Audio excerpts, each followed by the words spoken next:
Graça e paz, cara amiga, caro amigo que acompanha diariamente essa nossa meditação sobre a Palavra de Deus no Santo Evangelho, a Palavra de Deus que nos vem em cada liturgia nesta segunda-feira da sexta semana do tempo da Páscoa, esse tempo que vai chegando à sua conclusão. Nós estamos lendo o capítulo 15 do Evangelho segundo São João. Esse capítulo que tem essa belíssima narrativa que nós estamos escutando esse dia de Jesus que faz essa comparação, essa analogia entre a videira e os ramos, ele que é o tronco, o seu pai que é o agricultor, e é uma cena que, como nós meditamos no dia de ontem, essa de Jesus no cenáculo, que se abre com aquele tom solene dizendo que Jesus, tendo amado os seus que estavam no mundo, amou-os até o fim. Jesus que vai à prova extrema do amor, e aí a gente descobriu que essa seiva que passa do tronco da videira para os ramos é esse amor que Jesus recebeu do Pai, amor com o qual ele nos amou e amor que ele pede que a gente doe e entregue também aos outros, e isso se torne fruto concreto na vida da gente. Não é o amor que é chamado a frutificar. Hoje nós lemos o capítulo 15, dos versículos 26, e concluímos a leitura do capítulo 15 e entramos já no capítulo 16 até o versículo 4a. Depois nós teremos todo um período de contemplação da oração sacerdotal de Jesus, a oração que ele dirige ao Pai, juntamente ali com os seus discípulos. O texto de hoje nos diz que Jesus assim fala aos seus discípulos: quando vier o defensor que eu vos darei da parte do Pai, o Espírito da verdade que procede do Pai, ele dará testemunho de mim. Aqui uma palavra que Jesus coloca, né, que nos faz pensar nessa realidade quase que de tribunal mesmo, não é? Jesus promete um advogado. Normalmente o que é que faz o advogado? O advogado é aquele que fala em nome do seu cliente, é chamado para poder falar, para tomar voz. Dentro da palavra advogado tem essa palavra avocatos, que quer dizer aquele que toma a voz, aquele que toma a palavra, aquele que fala em nosso nome. Jesus é a palavra que se fez carne, o Espírito Santo é aquele que usa a sua voz com a palavra que é Jesus para tomar a nossa defesa, mas ao mesmo tempo aqui Jesus diz que ele dará o seu testemunho. Normalmente o que é que o advogado faz? O advogado arrola testemunhas, chama testemunhas para que falem, não é, dentro do processo que está instaurado, onde a pessoa está sendo julgada. Mas aqui Jesus diz que o Espírito Santo, ele mesmo é aquele que vem para dar testemunho, e vai dar testemunho de Jesus. Porque só o Espírito Santo realmente é aquele que pode falar de Jesus, porque ele é o amor entre o Pai e Jesus, ele é aquele que conhece a intimidade. Então, dar testemunho de Jesus significa conhecer essa intimidade. Já essa palavra aqui é muito interessante, porque nos nossos dias, quando a gente fala de dar um testemunho, basicamente significa fazer um discurso falando alguma coisa sobre o que aconteceu. E tecnicamente falando, essa palavra testemunho, em grego se diz martyrion, é uma palavra que se tornou clássica para falar de pessoas que receberam a morte por causa da fé em Jesus. O martírio não é apenas questão de fala, é questão também de compromisso, de empenho de uma vida. Ainda ontem, por exemplo, o Papa Francisco nos falou da beatificação que aconteceu de um juiz que lutou contra a máfia, não é? E a sua luta contra a máfia era uma luta que não terminou nos tribunais, terminou com a entrega da sua própria vida. Ele foi assassinado, ou seja, a fé tem consequências práticas e muitas vezes trágicas na vida do cristão. Não sempre significa que tudo vai terminar com um happy end, com um final feliz, ao menos aqui na linha da história. A gente tem que fazer conta também com as dificuldades e com dificuldades muito bruscas às vezes. Aí Jesus diz para eles: eu vos disse estas coisas para que a vossa fé não seja abalada. Então, quando a gente encontra dificuldade por causa da vida da fé, a gente necessariamente não tem que se abalar. A gente tem que ter essa certeza de repousar na palavra de Jesus, de que a gente vai ter o auxílio de que a gente vai ter ajuda. Quem sabe como vai ser essa semana que a gente está começando agora? Quais são as dificuldades que nós contaremos ao longo dela? Mas quando essas dificuldades baterem à nossa porta, o que o nosso coração tem que fazer é repousar nessa palavra de Jesus, encontrar a sua força dessa palavra de Jesus, que nós não estamos abandonados, que nós não estamos entregues às mãos da morte, mas que Jesus está realmente ao nosso lado. E aí Jesus fala também de uma situação que se concretiza na vida da comunidade dos primeiros cristãos. Ele diz: expulsar-vos-ão das sinagogas, virá a hora em que aqueles que vos matar vão julgar e está prestando um culto a Deus. Isso aconteceu com os primeiros cristãos, não é? Por resistir ao culto dos deuses pagãos dentro do Império Romano, parecia uma coisa muito simples, bastava que eles queimassem uns grãozinhos de incenso diante de uma estátua do imperador e tudo estava resolvido. Mas os cristãos resistem a esses pequenos gestos que comprometem a sua própria liberdade.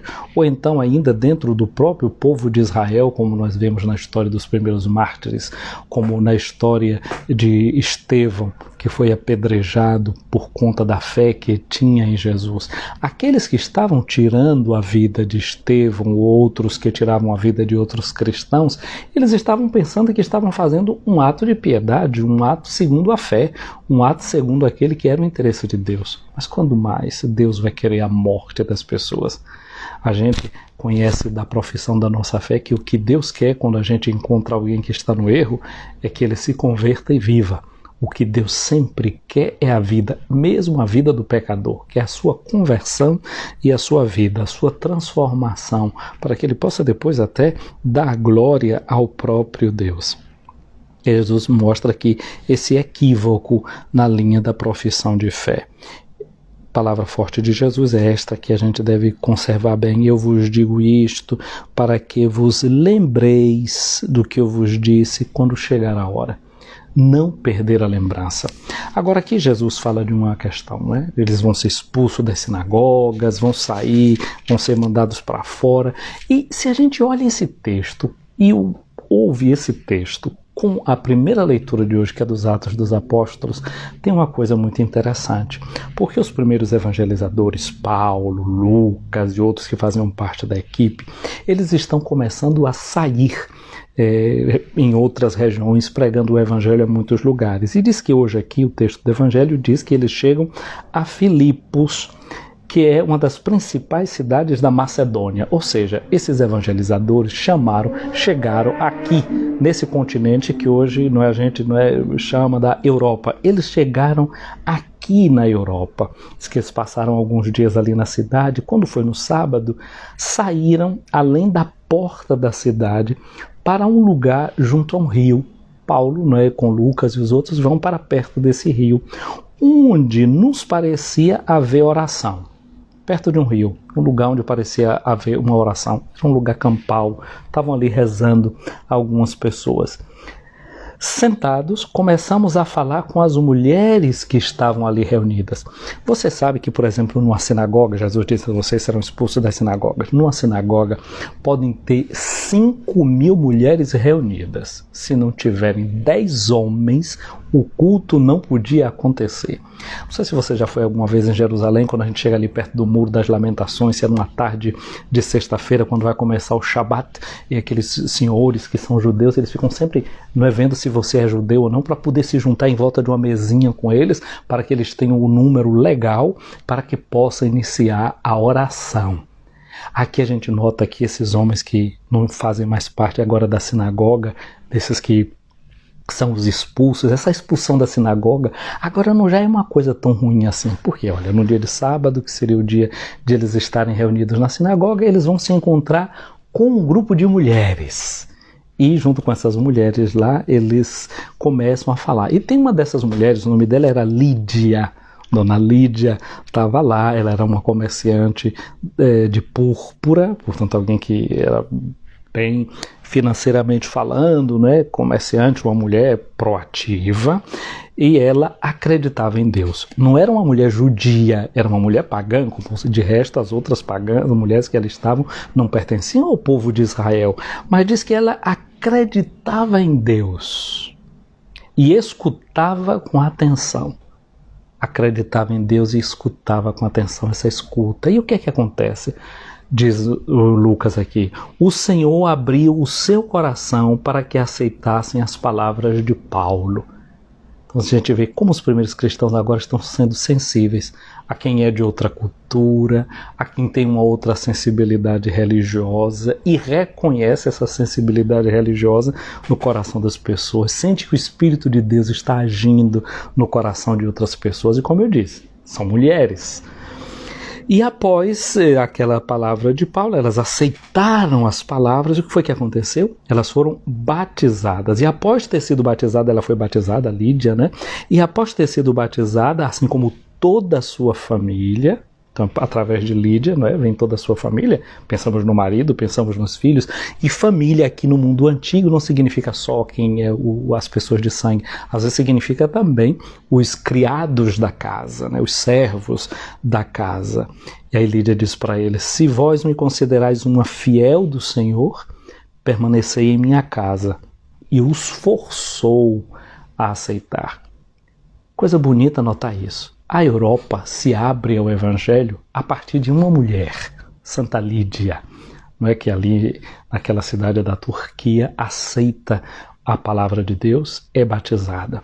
E em quantas famílias o Evangelho chega através das mães? Ontem nós celebrávamos o Dia das Mães, né? Quantas mães que vão facilitando a entrada do Evangelho no interior das suas casas. Mas é bonito aqui notar como Paulo agora, esse homem que não mais está dentro da sinagoga, mas com essa sensibilidade de avançar para outras culturas. Olha, o que é que isso significa dizer? Eu disse que aqui é uma cena que mostra o Evangelho chegando aqui na Europa. Mas você, que somos aí do Brasil ou de outros lugares que acompanham e chega a esse vídeo que somos o chamado do Novo Mundo, através de quem o Evangelho chegou aí? Chegou através desses europeus. Esses europeus começaram a receber o Evangelho a partir dessa senhora, Dona Lídia. Eu pertenço à Diocese de Amargosa, na Bahia, onde espero poder voltar, com a graça de Deus, concluir dessa fase que aqui nós estamos, voltar para esse serviço de evangelização nessa terra onde eu nasci, esse lugar que me deu a fé que eu transmito a você agora através desse vídeo, mas também de tantas outras formas, por um ministério que já dura 26 anos. A minha diocese hoje tem a alegria, a nossa Diocese de Amargosa, de celebrar 86 anos da sua criação. Pois é, mas esse evangelho como é que chega no Brasil? Como é que ele chegou lá através de Porto Seguro e foi se espalhando pelo Brasil afora? Nossa padroeira, a Nossa Senhora do Bom Conselho, cuja festa é no dia 26 de abril. O dia 26 de abril é justamente o dia em que no Brasil foi celebrada a primeira missa. Aí a nossa diocese tem essa alegria de ter essas duas marcas, não é? Algumas paróquias, uma das últimas paróquias que entrou para fazer parte da Diocese de Amargosa, vindo de uma recomposição dessa sua história, paróquia de São Felipe e São Tiago, não é, que passam a integrar a Diocese de Amargosa depois de 1978, quando foi criada a Diocese de Jequié. É uma paróquia que tem uma festa de São Felipe e São Tiago no dia 3 de abril, mas aqui antigamente na igreja se celebrava nesse dia a chamada Invenção da Santa Cruz, que é um marco, por exemplo, de quando a primeira cruz foi plantada no Brasil, essa marca da cruz de Cristo, que marcou essas nossas terras como terra de Santa Cruz, ilha de Vera Cruz. Pois bem, isso tudo é uma marca que chega até nós historicamente no passar do tempo, por conta dessa mulher que aqui na Europa abriu as portas de sua casa para receber o Evangelho de Jesus, mas também porque o apóstolo Paulo, juntamente com São Lucas, foram capazes de se aproximar dessas mulheres para falar para elas, para pregar para elas o Evangelho. Vocês sabem que um judeu, os mais antigos, eles até diziam, é preferível que toda a lei de Deus seja queimada a que ela vá parar na mão das mulheres. Era assim que muitos mestres apresentavam. Paulo e os seus começam a romper com essa mentalidade. Olha aí como até foi bom que eles fossem expulsos da sinagoga, saíssem das sinagogas, porque agora são empurrados para o mundo e para descobrir novas perspectivas. Olha aí, aquilo que muitas vezes pode parecer um sofrimento num primeiro momento na vida da gente, como uma dor, como uma ofensa, a gente não deve se agarrar nisso e ficar sofrendo pura e simplesmente porque aquilo que a pessoa disse, por causa daquele comentário, por causa daquela ação. Não, a gente pede ao Espírito Santo de Deus que dê a graça para a gente enxergar até a verdade que aquela pessoa está dizendo. Pede ao Espírito Santo, que é o advogado, né, que ele venha em nossa defesa e nos faça compreender o argumento do outro, o que é que ele está dizendo, a verdade incômoda que ele pode estar dizendo para a gente, para ajudar na nossa conversão, para ajudar na nossa mudança. E assim, aquilo que aparentemente é uma coisa negativa, de repente pode se transformar numa coisa boa, como foi isso aqui agora, essas comunidades, esses primeiros cristãos que expulsos, que saindo dessas sinagogas, tiveram que procurar outros lugares. Mas na medida que eles vão procurando lugares novos, a mentalidade deles também vai mudando. Não é só que eles levam o evangelho para dentro de uma cultura, mas é que a cultura também vai chegando até eles. Eles não mudam o evangelho, mas eles abrem a mente para entender a beleza daquilo que o evangelho traz e como o evangelho agora, nesse momento, nessa atual situação, pode ser encarnada. O que eu quero desejar para você é que essa semana o Evangelho de Deus possa encarnar bem na sua vida. E se você é daí da Diocese de Amargosa, hoje louvemos e agradeçamos a Deus pela criação da nossa Diocese há 80 anos. Eu daqui ergo o meu olhar ali para a Basílica de São Pedro, onde está sepultado o Papa Pio XII, que criou a nossa diocese. E agradeço a Deus que o usou como instrumento para a criação dessa nossa igreja particular. Que ela seja fecunda, que ela continue dando muitos frutos. Lembremos no dia de hoje tantos homens e mulheres que deram a sua vida pela nossa diocese. E aqui a gente está lembrando, né, de Santa Lídia no dia de hoje, como ela abre as portas da sua casa para que o Evangelho possa chegar à Europa. Quero lembrar na nossa diocese a figura de Dom Florencio Cizinho Vieira, não é, que é o primeiro bispo da nossa diocese, mas também quantas pessoas ao lado dele, a professora Cizinha, que o ajudou tanto na organização do próprio seminário e no processo de educação para a própria cidade de Amargosa, ajudando na fundação de escolas e tudo mais. Quantas pessoas boas, homens e mulheres, que a gente poderia fazer uma espécie de ladainha, lembrando todas elas, todos eles, ao longo desses 80 anos, que foram nos ajudando para que o Evangelho se encarnasse, para que o Evangelho ganhasse um rosto. Ser uma diocese significa dizer que o Evangelho ganhou uma fisionomia. E dentro da Diocese de Amargosa, essa fisionomia não é, tem nome, tem rosto, tem etapa, tem evolução. Bendigamos ao Senhor, mas seguramente 80 anos de história a gente não só tem o que agradecer, não. Seguramente também a gente tem pelo que bater no peito e dizer: Senhor, tem de piedade de nós, ajuda-nos a recuperar as falhas cometidas para que possamos andar mar adentro nessa tarefa que Tu entregas para nós.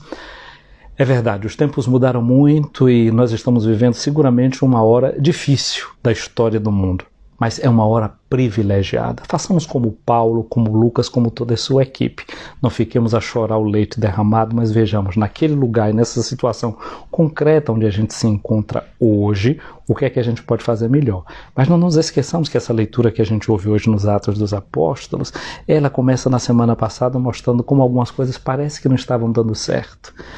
Lucas e Paulo, eles queriam ir para a Bitínia e diz que o Espírito Santo fechou as portas para eles, tiveram um sonho com alguém lá da Macedônia dizendo: vem cá nos dar uma ajuda, vem cá nos dar uma mão. Peçamos ao Espírito Santo que a gente possa entender quando é que ele está agindo, porque às vezes uma porta que se fecha pode ser o próprio Deus fechando a porta, para que o nosso olhar se abra em outra direção, para que a gente vá em um outro lugar. Depois Deus vai saber como é que vai recuperar aquilo que a gente não fez naquele exato momento, naquela hora. Deus é o Senhor do tempo e da história. Não precisa a gente querer apressar os tempos de Deus, precisa apenas que a gente os compreenda de acordo com a sua lógica, de acordo com o seu querer. Assim nos coloquemos em suas mãos hoje e durante essa nova semana e sempre na nossa vida. Eu quero aqui saudar tanta gente que eu vejo aqui presente, não é, participando, né, nesse momento aqui de nossa live. A Islan Weber, um abraço para você, Islan. O Id Souza, um abraço grande para você. Luana, a William Cruz, bom dia para você. Ivone Calhau, Ivone, um abraço grande a você, todos aí de Laje. Matheus, um abraço também para você. Bi, Cláudia, Edna, Eva, Rosa Santos, Joélia, Lula Ordelo, um abraço grande a todos vocês aí da Diocese de Cruz das Almas, né, que nossa vizinha, Lilia, um abraço para você, Rosa Santos, a Darcy, Ana Caldas, um abraço, Aninha, para ti, Mima, aqui também, Souza, não é, Darcy, aqui deu um pulo aqui, que eu não sei se vou conseguir falar todos os que estavam aqui para baixo. A Amaral, Lânia Amaral, aí, paróquia de São José do Andaiá, em minha cidade, um abraço para vocês nesse ano de São José. Vinícius, Gabriel Souza, seminarista da nossa diocese, então um abraço a todos os nossos seminaristas, não é? Dom Florencio, assim que fundou a diocese, fundada a diocese de Amargosa, na sua instalação, uma das primeiras coisas que cuidou foi do nosso seminário, não é? Que aliás era um pedido do Papa Pio XII, quando na bula de criação da nossa diocese, era que se criasse o seminário maior, que se mandassem estudantes aqui para Roma, para o Colégio Pio Brasileiro, para os seus estudos, e Dom Florencio fez isso. Teve uma boa geração de padres da nossa diocese passados aqui por Roma, que depois voltaram e contribuíram tanto no processo da nossa evangelização. Entre eles o padre Carlos Formili, que quando Dom Florencio deixa o governo da diocese, assumiu como administrador diocesano, que naquele tempo chamava-se de vigário capitular. Está aí na leva dos primeiros seminaristas da diocese de Amargosa, juntamente com Sebastião Neri, grande jornalista conhecido pelo Brasil afora, irmã da Madre Maria Goretti Neri, que era uma mercedária ali da cidade de Santo Antônio de Jesus. Os mais antigos, assim como eu, conhecem esses nomes e essas pessoas. Vocês vão aprendendo, né? A gente está ficando velho, tem que contar história. O Gil Roger, um abraço para você. Grace, o Padre Rodrigo, um abraço, Rodrigo. Eu tenho visto tanto aí das tuas dificuldades, dos teus sofrimentos aí por Maceió, né? Tantas perdas que você tem falado e tem mencionado. Eu me lembro de você aqui na oração e peço a Deus que sustente esse seu ministério com tanta fecundidade, porque assim o é. Um abraço aqui para o Pedro Miguel, para Landerson, Luana Cerqueira, Brendo, Felipe Sudário. Aqui deu mais um outro salto. A Cristiane, um abraço, Cristiane, abraço para você. Rose Santos, Rosimeire aí de Santo Antônio de Jesus. E eu acho que fui chegando a todos e a todas. Wellington também aqui. Um abraço grande para vocês. Peçamos a bênção de Deus, uma boa celebração a vocês aí que vão participar da celebração aí na Catedral, seguramente limitada. É também a Missa dos Santos Óleos. E na Missa dos Santos Óleos os padres renovam os compromissos. Eu espiritualmente me unirei. Daqui a pouco mandarei uma mensagem para Dom João, não é? Que é ele, que nosso bispo emérito, quem vai presidir a missa de hoje, dizendo que com aqueles que lá renovarão todos os seus votos de serviço e de obediência ao nosso bispo diocesano, Dom Valdemir, que se recupera de uma cirurgia, não é? Renovo com todos os meus irmãos, mesmo que à distância, esses votos e esses compromissos de vida sacerdotal, de consagração a Deus Nosso Senhor, esperando a hora de retornar para fazer frutífero esse ministério aí dentro da diocese, mas sempre consagrado ao povo de Deus a partir da diocese de Amargosa, onde eu chego, carrego comigo o doce nome da diocese de Amargosa, e as pessoas veem como essa fé dessa diocese vai se fazendo viva em nossas vidas por aquilo tudo que a gente conta e reconta dessa diocese querida. Minha amiga, meu amigo, para você que aí está, para você que nos acompanha nesse momento, para vocês que vão ver esse vídeo depois, a bênção de Deus Todo-Poderoso, o Pai, o Filho e o Espírito Santo. Amém.